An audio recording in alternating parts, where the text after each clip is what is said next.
இன்றைக்கி பைபிள் ரீடிங்கில் நம்ம பார்க்க போகிறது யோசுவா 16லேருந்து 20 வரைக்கும் உள்ள சாப்டர்ஸ் தான் நம்ம பார்க்க போகிறோம். 16வது அதிகாரத்தில் எப்ராயிம் மனாசேக்கான குலங்களுக்கான இடங்களை பிரித்து கொடுக்குறத பற்றி நம்ம வாசிக்கிறோம்.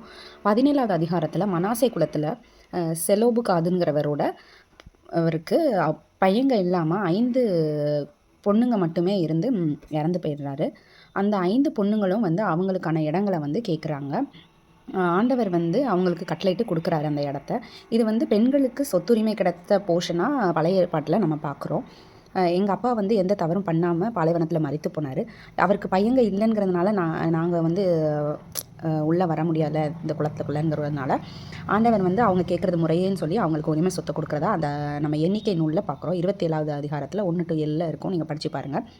18வது அதிகாரத்தில் இந்த 5 குலங்களான ரூபன், காத்து, மனாசே, எப்ராயிம், யூதா இடங்களை பெற்றுட்டாங்க. மீதி உள்ள 7 பேர் சோம்பேறிகளாக இடத்த பிரிக்காமல் இருந்தாங்க. ஸோ யோசுவா அவங்கள 7 பிரிவாக அந்த இடத்த பிரித்து அதுக்கு நம்ம திருவிழா சீட்டு போட்டு பார்த்து அது பொறுத்து பிரிச்சுக்கலாங்கிற மாதிரி பேசுகிறாங்க.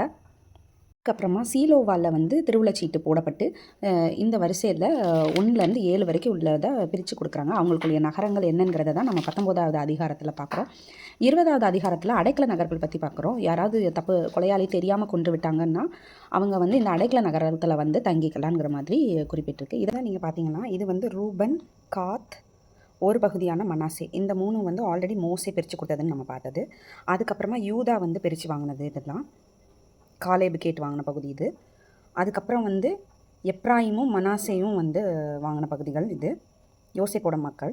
மிச்சம் இருக்கிற இந்த பகுதிகள்லாம் தான் 7ஆக சீட்டு போட்டு அவங்க பங்கிட்ட தொகுதிகள். இதெல்லாம் அடைக்கல நகர்கள். ஒரு இதுலேயும் ஒரு அடைக்கல நகர்கள் இருக்கிறத நீங்கள் பார்க்கலாம்.